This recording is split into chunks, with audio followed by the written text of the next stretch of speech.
Hey everyone, Jag Taggart 93 here, back in with another Quake map review. Well, specifically Quake maps, because we're doing a map pack today, and specifically we're looking at the Coppertone Summer Jam 2020 map pack.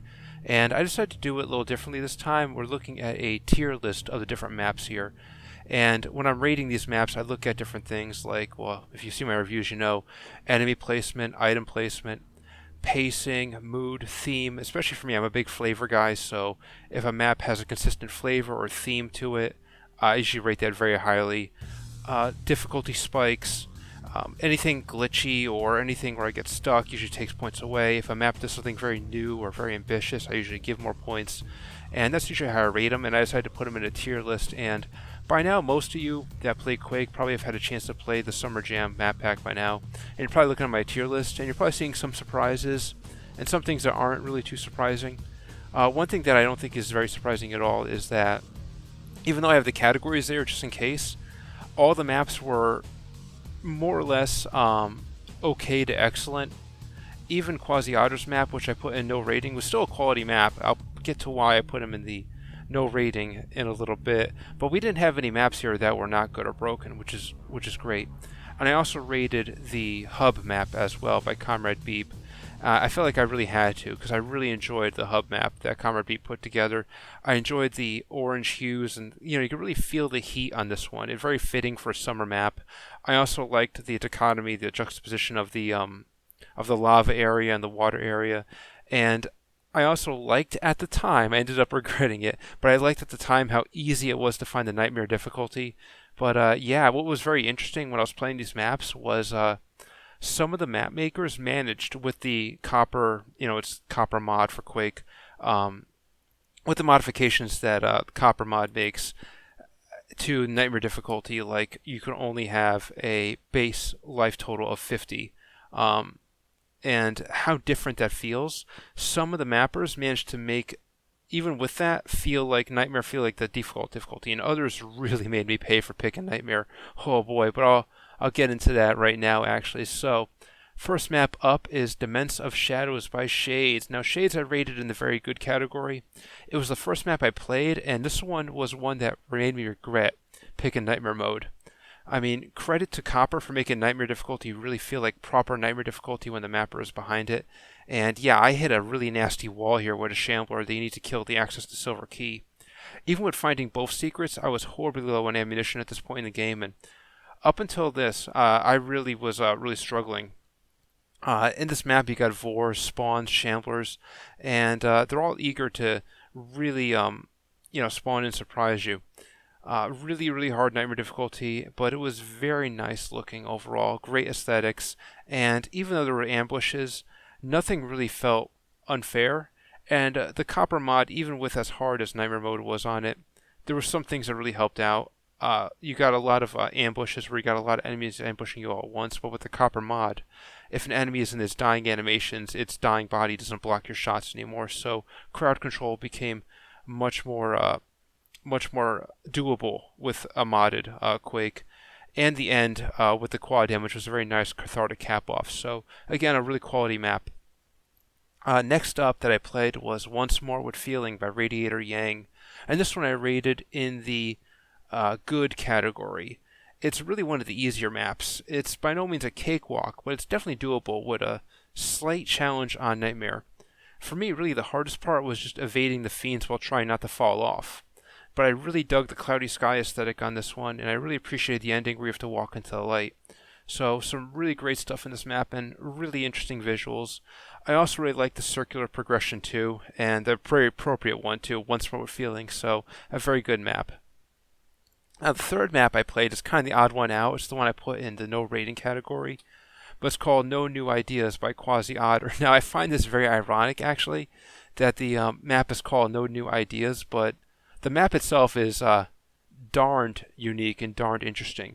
So what you have here is a map where you're just kind of floating in a void. No enemies at all whatsoever, but you have to shoot at these blocks that make poetic verses and stanzas until the map ends, and you kind of, generate your own poem, actually. Now, I couldn't really rate this as a normal Quake map because, well, it's not a normal Quake map, but it does something really interesting, actually. And if this was put, like, as part of a Quake map, like if you had to solve a puzzle by shooting a specific amount of blocks or specific items, or even putting together a specific incantation to unlock a portal or something, I can see that being very awesome. So even though I put in the no rating category, Quasiotter, awesome job. They did a really cool thing here that I really hope to see more of in the future by someone. So cool idea. So next up was, I'm probably going to mispronounce the name of this map, but Dies Irae by Poolboy. Now Poolboy's map I put in the very good category, and really I was really happy and pleasantly surprised with how abruptly the theme changed early on from lava caves into an Arabian castle, and the Arabian castle theme is very, very expansive here. The progression in combat is also really well done, where you have tons of enemies, just like before with Shades' map. You got a ton of enemies thrown at you, but with the Copper mod's tweaks to how gunfire works on dying enemies, it works pretty well. There's some changes to monster infighting as well with the Quake Copper mod game that you see a lot more with this one as well, and especially with Vor projectiles as well too, and how they work. So in normal vanilla Quake, the Vor projectiles, they turn on a dime, but with the Copper mod, there's a bit more velocity to them. They're still a pain in the ass to dodge, I'll tell you what, but it doesn't break up the flow of combat as much as possible. And this was the first map, and it became a theme for a lot of the other maps too where Vors were used, but it became a theme where when I would see a Vor and I'd have a bunch of enemies, I would actually feel relief. In vanilla Quake, when I see a Vor and I have a bunch of enemies to contend with, I get really annoyed because then I have to ignore all the enemies just to focus on getting rid of this one orb. But with the Copper mod, kiting the orbs becomes a lot more doable, I feel. So as a whole, very cool map, and I also appreciated and love the little bit of secret with the sneaky spawn hiding in the pool area. It's actually one of my favorite maps, actually. It's definitely try it out. So next map I played was Sandworn Fortress by Pinchy. Now this map is a pretty solid map. I always appreciate the old school vertical water trick when I see it, and this one is one of the more balanced ones in Nightmare mode, and I definitely recommend veteran players try it on skill 3 for the best experience. Now early on you might find yourself really low on ammunition, but Pinchy provides it in droves towards the end, trust me. One area that I kind of wish was expanded upon a little more was this spot here with the gates. I was hoping for more of a labyrinthine type maze here. It's a really cool idea. I just wish it was explored a bit more. I also really like how there were Vors acting as turrets in certain areas as well, and again made kiting those Vor projectiles much more fun actually than it would be in a vanilla Quake map, so great map. The next map I played was Utopia by Newhouse. And Newhouse's map I put in the very good category. It's a very, very short map, but it's really fun. The opening combat sequence, which starts with teleporting Vors, really caught me off guard. I think I died really quickly there too, because I was just so surprised. But I really have not seen that before, and I thought it was very unique and very cool, and this map just kept surprising me again and again.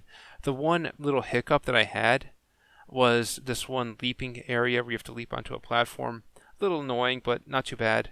And again, heavy emphasis on Vor projectiles in this one made this one very fun to play through. Now, Markie's map, Grim Gallows, that was my first excellent map, the one that I played, and I was like, wow, this is amazing. It's a medium-sized map, despite the large monster count. And despite the large monster count on Nightmare mode, it was very, very, very doable. Markie bounces out pretty nicely with how often you're given quad damages and mega health as well, and the progression is just very solid, along with the bit of lore that we get that accompanies the progression, where you have to prove yourself worthy to get the Thunderbolt weapon, and after that you really just paint the walls red, well actually redder, with the blood of the monsters in this realm. It's a really gritty map. It's an industrial blood castle like structure with some unique bits. My favorite probably being the very pool of blood that empties down into a drain they need to fall through after massacring the Rottweilers inside, and then you having to fight your own way out. Really great stuff here, and yeah, definitely a strong, excellent map. The next map I played was Quad is a 4-letter word by Lunaran. It's a very short, gimmicky map where you're in a cylindrical-like multi-level room, with the middle acting like a constantly in motion elevator up and down, and you need to progress up, get the key, and then get back down to the exit. Now this little map shows off Vores a lot more, and the reduced damage monsters take from infighting becomes very, very clear here. The challenge is not so much from the monsters here, though, as it is from the very level itself, actually. You see, the geometry of each floor is just slightly different than the last, so when you rise up to the new floor, you immediately have a bunch of enemies to contend with, but you can't quite acclimate yourself immediately. You have to kind of get used to the new geometry while you're trying to contend with the new monsters. So it's very cool how Lunaran was able to use the geometry level to add to the difficulty here. It's a very good map. Not too much to it, though. It's very short. It's good, though. The next map I played was the Dismal Omelette by Juzley, another one of my excellent maps. And I think what got me with this one is just how very moody it is. And I'm a sucker for a Quake map that has a very moody atmosphere. And it's odd. Like when I played this one, I actually just felt a sense of foreboding, hopelessness, and depression, actually. Now, how weird is that? Me feeling that a map or a game that makes me feel depressed is good, and especially a Quake map. But yeah, no, Juz gets it. The Sewage Base really has a very darned atmospheric track in this one that goes from beginning to end, and the track, the music that's playing sounds really familiar, but I can't quite put my finger on it, actually. Now, this map is has some very good combat as well. The fights never feel too overwhelming. Time and again, you're given enough health, and more important, enough ammo, and more important, more than enough space to retreat and re-engage when things feel a little too heavy. So, very good map here. Actually, excellent. The next map I played was Primordial by JCR. Another excellent map. It's a map that as soon as you start it up, you just are taken aback with the amount of detail here. I love how the name of the map is Primordial as well, and that's what you're given here, a very primordial environment, actually, with a slip gate behind you that just crashed, and you got to find your way out somehow. Really great presentation, some really well done pentagram plus lava sections really make this one stand out, I think. My only really gripes with it is that it appears much more non-linear than it actually is. See, I'm one of those types of players, and there's a lot of Quake players like me that if you give me a path that just screams go here, but there's something else to the side, obscured by shadows or obscured by platforms, or just somewhere that you're not really supposed to go, but it looks somewhat doable, I'm going to go there. So right off the bat, I saw this little Parthenon-like structure, and I tried going down there, but I was disappointed. There really didn't seem much to it. Also, later on, too, I got stuck in this one wall, actually, trying to thinking there might be a secret there, but no, it isn't. But that's more on me, though. Overall, a very, very detailed map, actually. And on its own, it's just amazing. The next map I played was The Great Sea, Wept by Ionous. And this one was probably one of the more surprising picks where I put it on my tier list. I have it in the OK category. And yeah, it looks great. And the name of the map, I was totally ready to love it. I love when maps have a very, over-the-top name. And I was hoping for one that would, match. I was kind of expecting a lot of outdoor areas. Maybe have like a, very large ocean to explore. We're on a boat and we have to dive underneath the boat to, progress through the boat or something like that. Something like that with, the Great Sea Wept. Maybe have it like a rainy, cloudy atmosphere as well, too. But no, this one's more indoors, which I thought was kind of odd. And yeah, this one was, I gotta be honest, I'm sure a lot of work put into it, a lot of great detail, but I gotta call it like I see it, and I absolutely hate how this map plays. There's just too many free roaming scrags, so you never really feel comfortable where you are, and you're always pressured to keep moving forward. But when you're moving forward, it's always into an ambush, and yeah, there's items, but you run for the items, and you just have barely enough to get through. Even on normal mode, it just felt a bit much too, so I thought this one was a little bit over the top. The pacing was just always at 11. Never really had a chance to really let this map breathe or settle. And the ending, which I hate when this happens. I hate when endings feel abrupt. Like, you don't see them coming. And that's what I got here. I had no idea that the map ended where it did. And I was just kind of left with a WTF feeling when it was all said and done. Again, Pacing aside, the map looks absolutely great. I love the lighting, and I also appreciate some of the little tricks that the author uses. The enemies are mixed, smartly so. Like, you'll come to a section where enemies appear and your line of sight is immediately drawn to a shambler, but in the distance you got Vors, looking right at you, ready with their projectiles. So, very cunning. Maybe I'm just being a bit of a baby, but yeah, I just could not really enjoy this one too much. And again, the ending just really felt like it came out of nowhere. The next map I played was called the Veiled Basin by H4724. And this one I put in the good category. It's a solid little map. There's some little unique things I really appreciated, like the placement of the gold door, having zombies hidden underwater, and some really clever secrets. The gameplay is a little on the easy side, though, with the biggest obstacle, in my opinion, being, well, not accidentally slipping to lava while you're running and dodging any projectiles. The item placement is very solid, with the health pretty evenly spaced out, never really feeling too over the top. And it's one nice thing about the Nightmare mode, too, I guess, is that, well, when you have 50 health points max, it doesn't take a whole lot to max you out on health. So, if you're playing on any other difficulty, if you're at 50, you're like, oh man, I'm only at half through. But when I'm playing a map and I'm at 40 on Nightmare mode, I'm like, okay, that's like, I'm almost that full. So, it doesn't feel too bad. I really like the ending, how it caps off with a Shambler and 2 Vors guarding the exit. Pretty good fight, and overall a good map. Now, the next map I played was really interesting, actually. It's called Sunscorched by Grome. And again, I love how Grome used the idea of a sun here in the summer map pack as an obstacle in of itself. Because in this map, you see, you have a sunlight that will actually hurt you. So you have to keep out of the sunlight while you're engaging enemies. And there's a section in the beginning, and they do it again at the end too, but it's more pronounced in the beginning, where you have enemies to contend with while you're moving around where the sun is. You could move through it, and that's a choice you got to make. Is it worth it to move through the sunlight, maybe to get from point A to point B to avoid enemy fire more easier, or take a roundabout way and expose yourself more? There's a section where you have this water area, and you got enemies coming in, and that's towards the end. I kind of wish that instead of having the water area in the middle, if it was more sunlight actually, and we had this gimmick explored a little more. I think if so, the map would be very good, even great. But as it is, it's a very fun map with a good gimmick.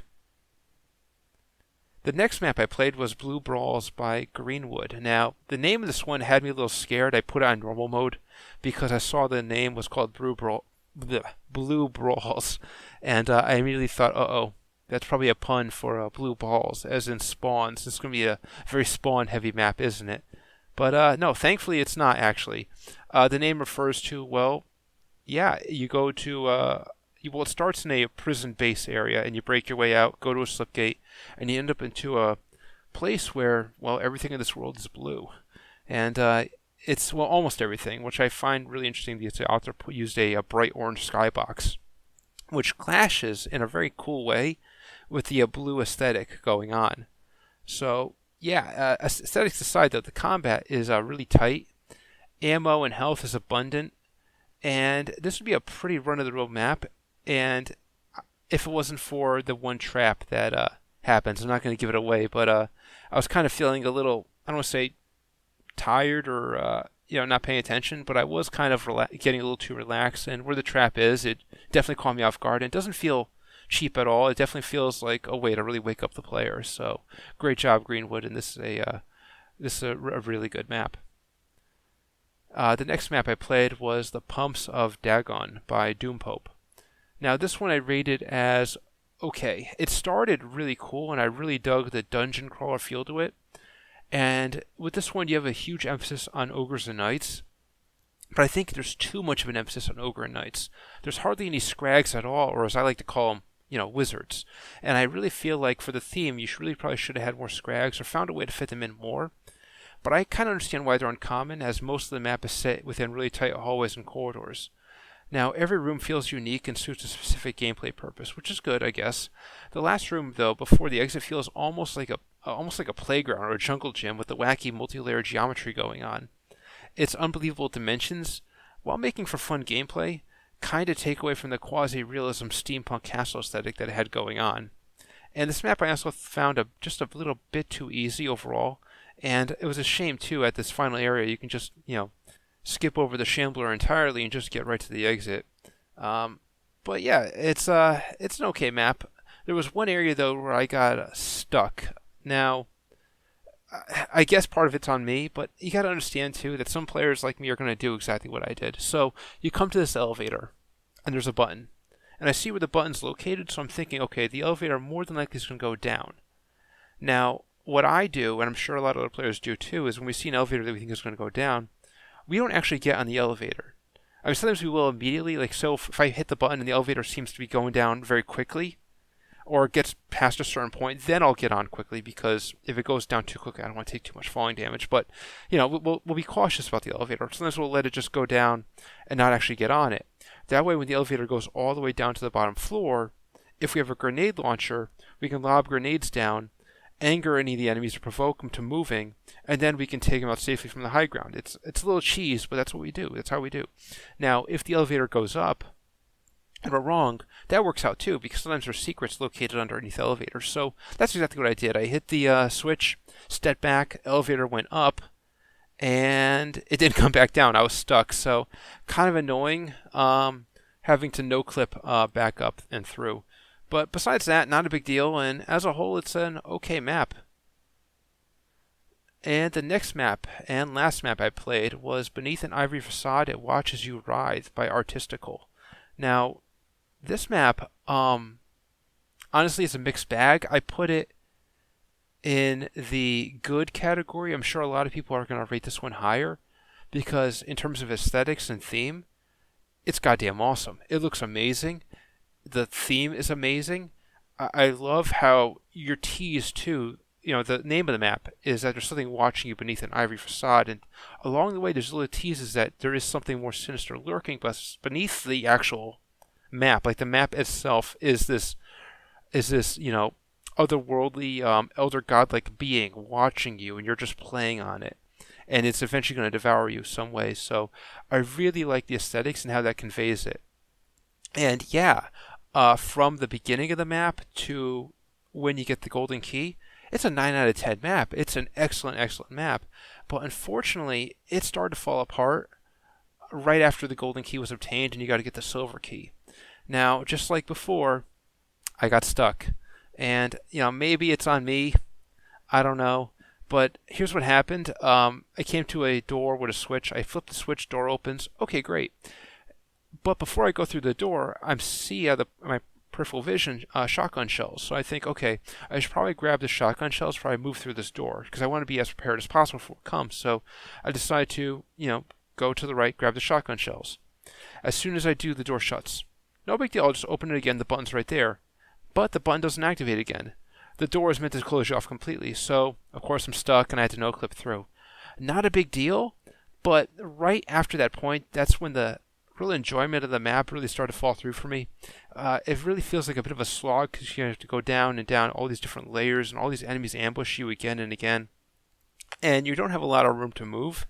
And more often than not, you're going to be dying not from enemy fire or war projectiles or anything like that. You'll be dying from falling again and again and again. Just real annoying. And the progression from this point to where the silver key is feels a bit on the long side. I really think if this map cut out the silver key section in general, and you just had to get the one gold key and then the end, you'd have a much tighter map and a much more of a cohesive experience as well. It feels a bit more drawn out. The ending too, as interesting as it is, I feel is a little flawed as well. What you have to basically do is, after this elevator lowers you down, and again, the build-up is just fantastic actually, with how slowly the elevator goes down and how long it is. I love that, and that's drawn out in a good way. But when you eventually reach the bottom, you start taking damage. And a lot of players are going to be very confused as to why the hell they're taking damage, what do they have to do? Well, what you got to do is basically move to the outside of this area. All around you is the exit. And but as you're doing that, you're, well, taking damage. So, yeah, you know, God help you if you are really, really low in health. You really shouldn't be at this point. But you know, it could happen, and I really hate when maps do that, when they force you to take a lot of damage to progress. So that is it. That is the Coppertone Summer Map Jam for 2020. Now, some of these picks may be a little controversial. Definitely play this one on your own. If you have already played it and you agree with my placement of some of the maps or disagree after hearing out my reasoning, let me know in the comments. And yeah, either way, enjoy. This is Jag Taggart 93 signing out. You have a good one.